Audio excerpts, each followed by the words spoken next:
Okay, I'll get started, by the way. Don't worry, it's just an introduction. So where do we start? We start from here. Exactly 10 years ago, you can see it on the slides. Exactly 10 years ago, tomorrow, a factory in Germany exploded. It's not a very big story, a tragedy for the people involved, but not a very big story for everyone else. It's stuff that happens very frequently around the world. However, this factory exploding ended up stopping the entire automotive industry for several days. So it was a huge deal. But I'm going to tell you more. The company that owned that factory, Evonik, was not in any commercial relationship with any automotive manufacturer, who was not a supplier of any automotive manufacturer. And yet their factory exploding ended up stopping production of cars everywhere in the world for several days, something almost unheard of. If you want to know more, if you want to understand why that happened and what can we do to make sure that something like that does not happen anymore, then you are in the right session, because we are going to talk about the concept of the Nexus supplier and why it is important that if you manage suppliers, you start to manage suppliers in the global network and not only suppliers that are very close to you. For the one that do not know me, most of you, I guess, my name is Luca Gelsomino. I am an assistant professor at the University of Groningen, here in the north of the Netherlands. I am a senior researcher Windesheim University of Applied Sciences, still in the Netherlands, and I am the academic director of the Supply Chain Finance Community, a global foundation that connects universities together everywhere in the world, especially in Europe and the United States, on the topic of supply chain finance, which I will say something about towards the end of this presentation. So what happened with the factory, with Evonik? What's the story there? But the story is not that complicated, but it's very interesting. And here how it works. The factory that Evonik owned, the factory that exploded due to an accident, was making a chemical that was used to make a specific type of tubes, plastic tubes that had the feature of being used for fuel. So they were suitable for carrying fuel, which is a very specific type of plastic, very specific type of chemicals, that kind of stuff. And those fuel suitable tubes were used in cars. So for fuel lines that connects the fuel tank to the engine, for example, that kind of stuff. And also in brakes that needs fuel to work, a specific type of fuels to work, you need a specific type of plastic, and that plastic needs a specific type of chemical, and that chemical was made in that factory by Evonik. And more importantly, Evonik was making 50% of all the tubes for the entire automotive industry worldwide, because of course a plastic tube is is a component that is worth nothing, but so economies of scales kicks in, and you end up having like a company that invests billions into making a factory that makes that tubes, and they serve everyone basically. They had one competitor, and that competitor was also able to make the same plastic tubes, that was called Arkema. However, that competitor was sourcing the chemical to make the tubes from the same factory that exploded, from the Evonik factories. Therefore, Evonik was essentially making 100% of the chemicals that went into the fuel tubes, that went into the brakes and the fuel lines, that went into cars everywhere in the world, almost everywhere in the world.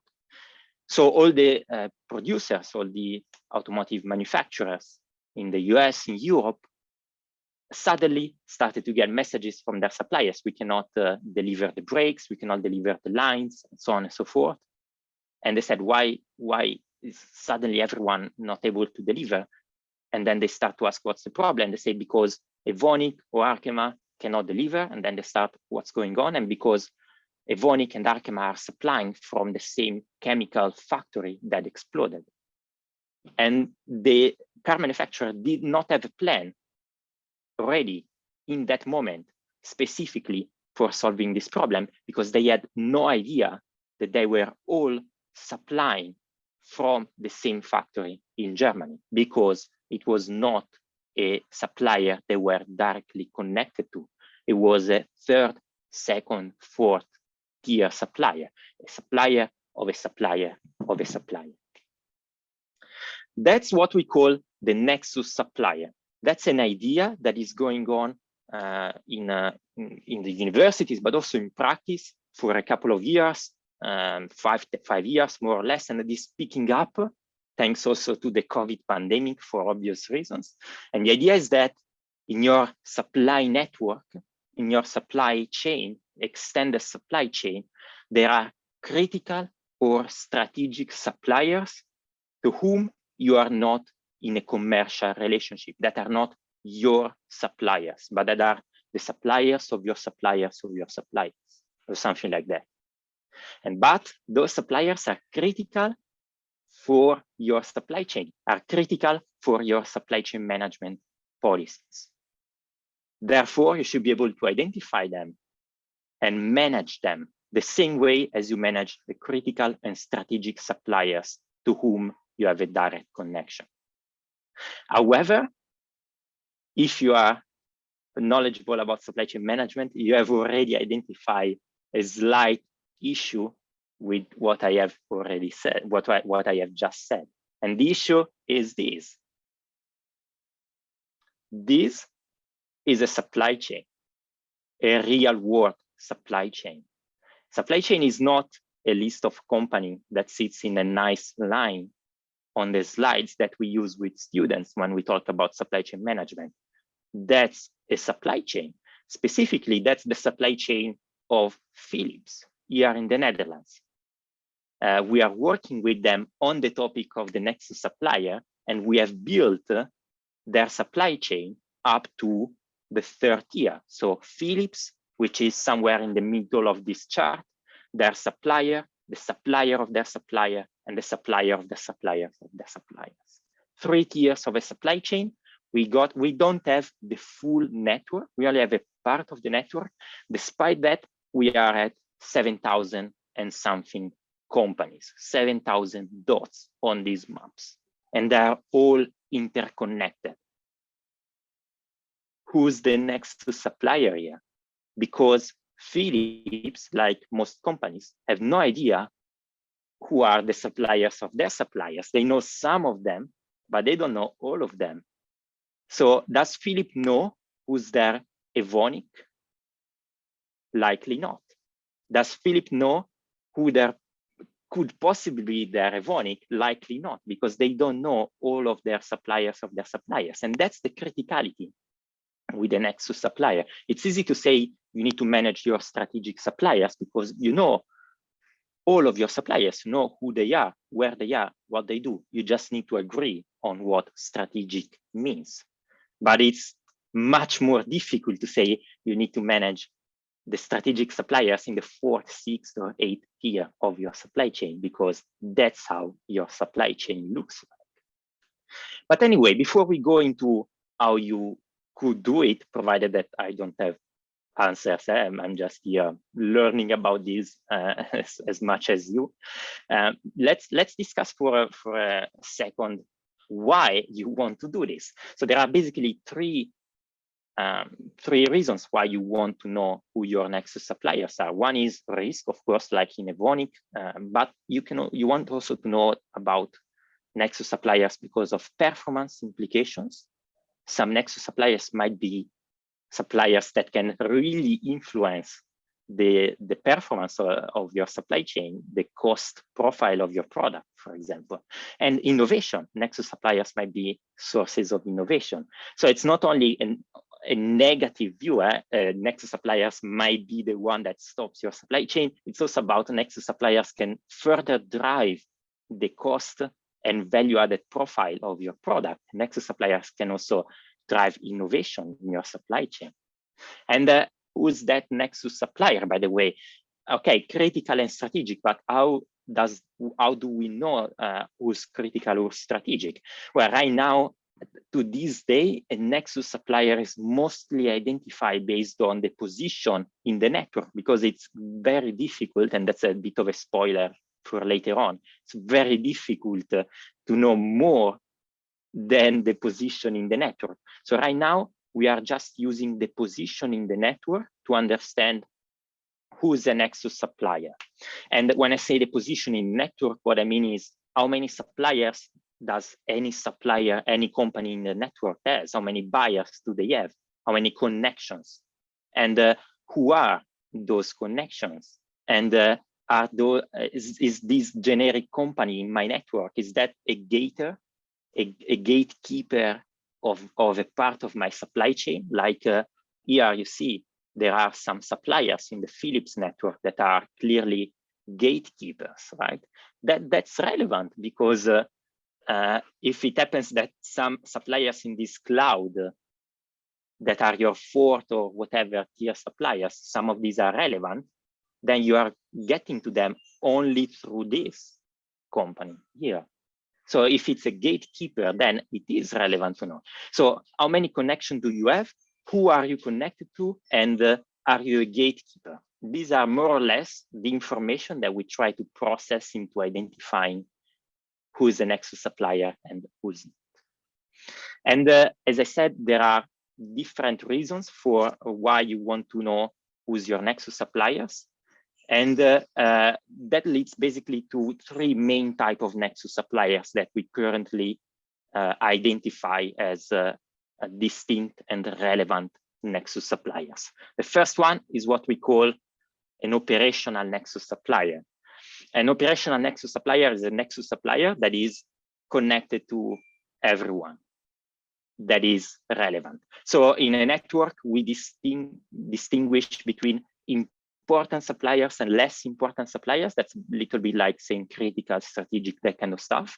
And the operational Nexus supplier is a Nexus supplier that is connected to the most important of the other suppliers in the network. It's a little bit like, like Fonzie in the famous TV show, if you are old enough to know what I'm talking about. So if you are in the high school with Fonzie, then Fonzie is the operational Nexus supplier, because Fonzie knows everyone that is important in high school, right? So if you know someone that is connected to Fonzie, then you should nurture that connection, because if you, for example, want to improve your status or something, you can go through that person to Fonzie. That's the idea. Fonzie is the cool kid. The operational Nexus supplier is the cool kid in your extended supply network. Is the one that can impact the operational performance of your product. Is the one that has the space to drive really the cost and the value-added profile of your product without being specifically connected to you. One example is Honda did this analysis some years ago, and what they found out is that there was a fastener supplier, that's a component in the car.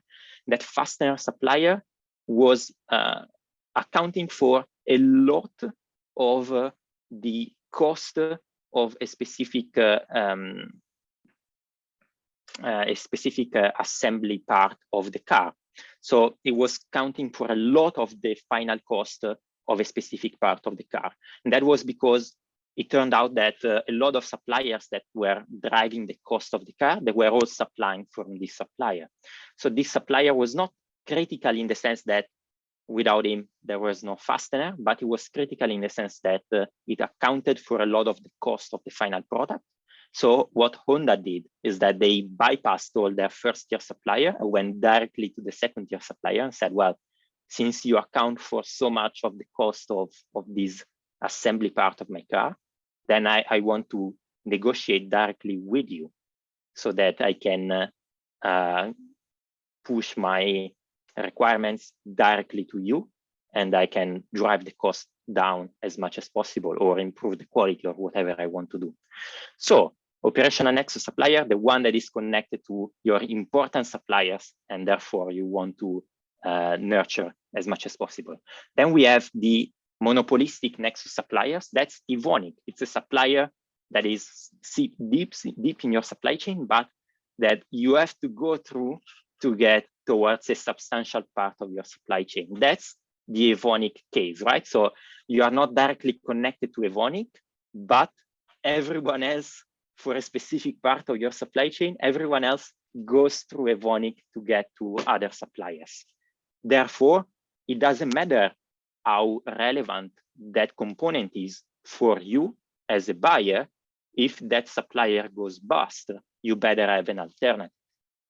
So we are not talking about cost and value-added performance. We are talking about business continuity and supply chain risk. So monopolistic Nexus suppliers, you want to know who they are because of the risk associated with them. And then we have a third one, which is the informational type of Nexus supplier.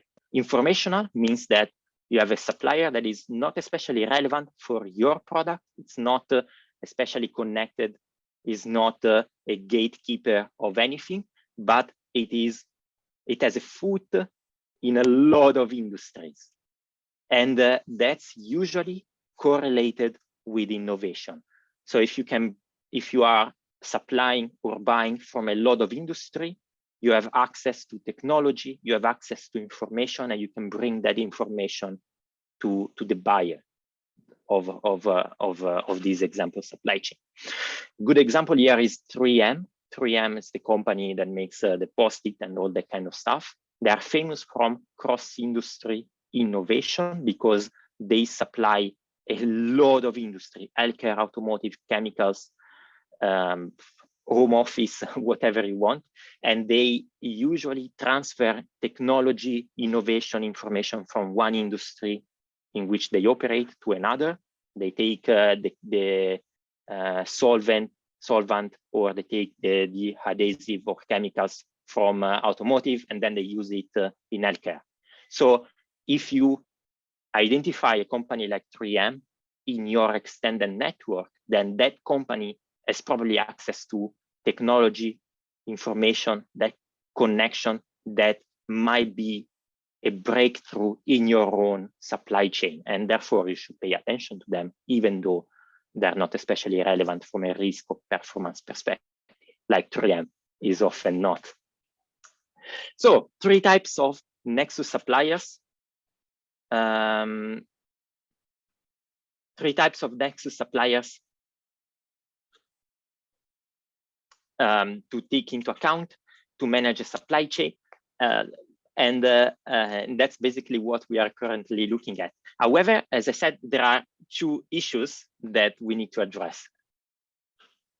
The first issue is, okay, but how do I identify them? Because that's a nice story, right? But so how does Philips move forward with their cloud of blue points? And the second is, okay, and then once I have identified them, what do I do? Because I still need to understand that, right? So how do I manage them? As I said, I do not have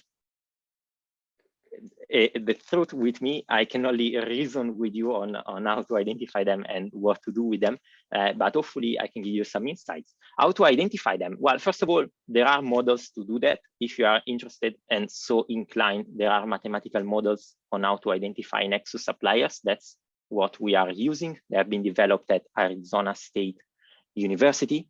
However, identifying Nexus suppliers is a subjective activity. It's not objective. You can apply the model, whatever, but the model only tells you who are the important suppliers. Whether an important supplier is a Nexus supplier depends on whether the buyer or whoever is making the analysis decides so, because I can have a gatekeeper, but if what you are gatekeeping is irrelevant, then I don't really care that you are a gatekeeper. So mathematical modeling, which is debatable, by the way, you can debate this model. This is based on centrality measures.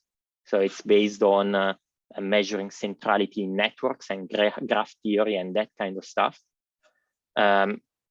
These models give you an indication of candidates, potential Nexus suppliers, but then you need to make an analysis from a buyer perspective on who are actually Nexus suppliers and who are only suppliers that happen to be connected in a certain way. Here comes data analytics. That's I know you all came from a session on data analytics. That's where data analytics comes from. So you need to analyze a lot of data in order to understand which supplier is actually a Nexus supplier. And with data analytics, of course, you can only do data analytics if you have the data. And here comes the real problem. How do you get the data? That's very difficult to do because very few companies know who their second-tier suppliers are, let alone third, fourth, fifth, or 10th. So how do you do it? Right now, the only reasonable way to do that is to go either through an information provider, supply chain information provider, or to have a strong industry association that is able to collect enough information to actually do that. And that's the obstacle number one today in the market if a company wants to start analyzing their Nexus supplier. Who are they? Where do I find the data to identify them? It's rather difficult. There are databases, but they're not complete. Then the second question that I had in the slide, the second issue was, okay, once I identify them, what do I do? Traditionally, supplier management is done through something that looks a lot like the Kranich matrix. If you're not familiar with it, don't worry, it's the most straightforward thing ever. We basically have supply risk and profit impact. If something that is supplied to you is very important from a profit perspective and very risky, like there is only one supplier that can do that, then we say that it's your strategic item. And the opposite, you have non-critical items, and then you have bottlenecks, items that are irrelevant but difficult to supply, and leverage, items that are very relevant from a cost perspective, but that everyone can supply. That's the theory today on how to manage suppliers, but this very clearly does not apply to the Nexus supplier because a second-tier supplier might be connected to me as a buyer through a non-critical item. So like the fuel lines might very well be non-critical or leverage for an automotive car manufacturer. But connected to the fuel lines, there is a critical supplier because it's a bottleneck. So that means that if I follow what Kranich says, what supply and purchasing management says, I should treat my non-critical items by going as hard as possible because they're irrelevant. Okay, so automation and getting the most value out of it.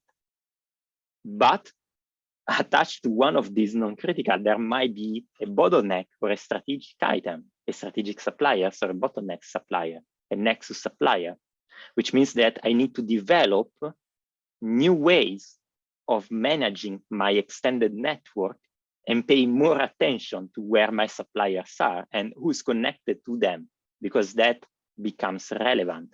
And I might have a bottleneck that is a bottleneck, but only at the second tier, and I don't directly see. So new ways of doing that. What are those new ways of doing that? And then I promise I stop and maybe we can have a bit of a conversation about it. What are these new ways of doing that? We could talk about a lot of things. I'm going to talk about one, which is the one that I know the most, which is supply chain finance. I think some of you at least might be familiar with supply chain finance. I think there was a session already earlier on. Supply chain finance, in this case, reverse factoring, is simply about financing suppliers, right? So as a buyer, I go to my bank and I tell my bank, hey bank, when I get an invoice from my supplier, you pay it right away, and I then pay you when contractual payment terms comes up. So supplier sends an invoice, the buyer says the bank, pay the invoice. Supplier gets paid in a matter of days, and then when after 60, 90, or 120 days, the buyer pays the bank back. Okay, that's something that a lot of companies have, like everywhere in the world, large companies. And it tends to work quite well for everyone involved, with some caveats. But in general terms, it works well. Why am I talking about this? Because that's an example of how you can manage your Nexus suppliers. How well extending this concept of reverse factoring and supply chain finance beyond your first-year suppliers. That's something that happens in China. It's called deep tier financing. If you follow this session from Peter Klappijk, you know what I'm talking about. This is in China. How does it work? It's the same as reverse factoring, just more complicated. When the buyer receives an invoice from their supplier, they basically give them a voucher called Jindan, which they told me means a golden voucher. I hope I'm not being fooled here. They get this Jindan, which is a voucher, and the supplier can decide. This voucher is basically it's money, right? You can go to the bank and you can give the voucher to the bank, or you can keep it and then you'll get paid when payment terms comes up, or you can give the voucher to a second-year supplier. So if I am a first-year supplier, I send an invoice for 1 million euro to my buyer. I get a voucher for 1 million euro that will become money when payment terms are up. So I either bring the voucher to the bank, and the voucher is gold because it's issued by a very large company, or I give the voucher to my own supplier. And I tell my supplier, well, instead of paying you, I just give you this voucher, and then you decide what to do. Then the supplier gives it to their own suppliers, and so on and so forth. In this way, if you don't know who your suppliers are, you can still get financing to a lot of them. And eventually, some suppliers will know that Evonik is a bottleneck, and they will give Evonik the voucher because they want to manage their bottleneck by giving them good payment terms, good access to liquidity, for example. So that's one way. Another way, straight from Peter Klappijk's presentation, same story, deep tier financing. But this way, where you have a provider that actually maps the supply chain and goes tier 1, tier 2, tier 3, tier 4, and actually goes to the specific supplier and tells them, well, I'm going to finance your working capital. I'm going to pay for materials so that your risk goes down, your financial costs go down, and you save on money, you save on risk. And at the end of the supply chain, the buyer knows that their critical suppliers, no matter which tier they sit on, are financed and are facing less risk. Okay. So both solutions could work. This one, of course, requires that you know who the suppliers are, which we know it's a bit of a hurdle right now, but it also allows you to be very surgical, chirurgical in your intervention, because you go to that specific supplier and you tell them, okay, you will get financing through my deep tier financing solution because you are the Nexus supplier. Of course, this doesn't solve all problems. For example, that doesn't help if Evonik has a factory that blows up, but it does help some of the issues related to Nexus suppliers. That's everything that I want to say. So that's all. If you have questions, we have 10 minutes to talk about them. You can add me on LinkedIn. You can send me an email, or if you are a nerd that wants to know more about this, I have 2 papers that are basically everything that is written so far academically on the Nexus supplier. And I also wrote some time ago an article about it on our website, so you can also have a look at it. That article goes into the supply chain finance and deep tier financing angle. These 2 papers are only about the Nexus supplier. Questions and everything else. I see there is a question for Johan. I hope I'm pronouncing your name right. To what extent is it possible to get transparency on your upstream suppliers and their interdependencies? Suppliers might keep some of this information secret.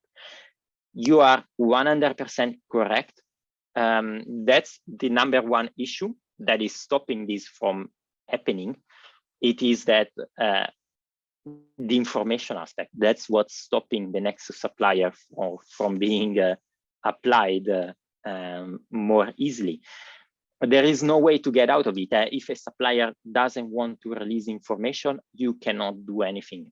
What the only thing I can say is that, from example, if Philips wants to get information about their network, they are very likely able to do that, because the most relevant parts of their extended network, they are very much the strongest player there. So they can get that done. So it's usually very few companies can say, I'm not gonna tell you who my suppliers are.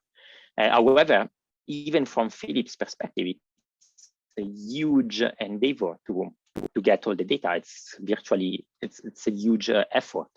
So it is true. The number one issue is, how do I get the data? And you will never have the guarantee that you have the perfect data.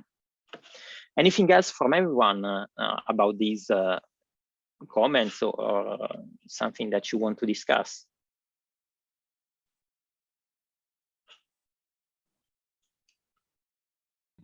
I don't see any other questions, or there's a new message now. Oh yeah. Yeah, it links to the supplier market intelligence. See, it's yes, it's about data analytics. You know what is the new trend, the latest trend in Dries? The latest trend, and then I move to Arit. The latest trend is to use data analytics on social media and in general terms, let's say unstructured information from the web to build the network. And it's very promising. And from what I heard, in the US, they are actually working on creating dynamic networks, not supply networks of specific buyers, but just networks of companies based on analyzing information coming from the web and making them kind of available for analysis. From Kralic, can we generate some correlation and use mathematical models? Maybe. Yeah, maybe, yes. It's an option. You could, yes. I can tell you my approach is similar. I don't think that there's going to be a mathematical model that maps out all the relationship, or maybe there will be, I don't know. I think that, however, what the company is more interested in is to know what are the heuristics on how to manage suppliers. So what are the policy for a supplier, second-tier supplier, Nexus supplier that is operational, connected to a non-critical supplier? What are the policy for a informational Nexus supplier connected to a bottleneck, and that kind of stuff? So I don't think it's that much about modeling. I think it's more about coming up with heuristics that can help companies in managing, coming up with sensible policies. But maybe one thing doesn't exclude the other. Luca, isn't this also a lot about trust, going upstream and get the information from the suppliers? Yeah, I can imagine that you will not reveal the suppliers that you work with, because yeah, then like Philips can go directly to those suppliers, of course. Yeah, it's a little bit about trust, but it's also about the fact that it's almost impossible to actually go to all of your second-tier suppliers if you are Philips, because it's probably, so if you assume that every supplier has like how many 200 suppliers on average, then you have to take your first-tier supplier, multiply by 200, and it's way too much. So you need to have some data analytics type of things in place. Yeah, really interesting. I think there's a question. Another question. Yeah, go ahead. Can I ask a question, please? Of course. Right. I attended, I think, 2 of the earlier sessions on supply chain finance. I would like to ask a question on something I'm a little bit familiar with within the context of supply chain, which is inter-organizational cost management systems, particularly with regard to partners in a supply chain sharing product cost information from one tier to another in order for them to then establish what is the most economical way of making a part that becomes part of the final product. And that leads to what is called open book accounting, which is basically sharing production cost information between the partners in the supply chain. So I don't know how that fits. And I know we talked about finance in terms basically of paying the bills, of settling the invoices. But I'm interested in the other thing, which is very important because it has an impact on the price that the company will eventually want to charge the customer of the final product. So I don't know whether there's some experience there in terms of what you have come across in the companies that you're familiar with, in terms of how they share product cost information among themselves. In other words, to try and identify opportunities to create more efficiencies, so that there is there's like a win-win snowballing effect across the supply chain. Particularly here, you're talking about critical actors in the supply chain. We talk about Nexus. Mm-hmm. Well, so it's a bit of a complex question. First of all, because I'm not the best expert in open book accounting, I do not have a lot of experience with it. I saw it a couple of times, but across only one tier, so with suppliers that were providing some kind of accounting information on the cost that were going into the product to their buyers, usually as a buyer request. I fully believe that something like open book accounting will create value for supply chains. That's simply because in general terms, more transparency across supply chains, whether it is on the cost of the product or something else, usually leads to higher value if it's bilateral. That said, I think it's a bit of a different topic, because if you have this open book accounting, then by definition you know who you are working with, and the idea of the Nexus supplier is more about find out someone that you don't really work with and start to work with them. So I don't know how much overlap is there, and you will need more accounting based knowledge, which I do not really have, to fully assess the value of open book accounting over a multi-tier supply chain. That's everything that comes to mind. Okay. Thank you very much. We have to leave it at this, Luca, and all participants. It was a very exciting session. We could talk about this for hours, I think, but we have to move on to the next session that's coming up, and it's the masterclass, how to get the richest and most engaging in-class value chain experience for your students. Or you can go to the interactive workshop, experience the business gaming with the Cool Connection. That's actually our game with about finance, supply chain finance. So that relates very much to this topic. So yeah, you can make your choice. Hope to see you there. And Luca, thanks a lot for being here. No problem. See you, everyone. Okay, it was nice discussing with you. Bye-bye. Bye.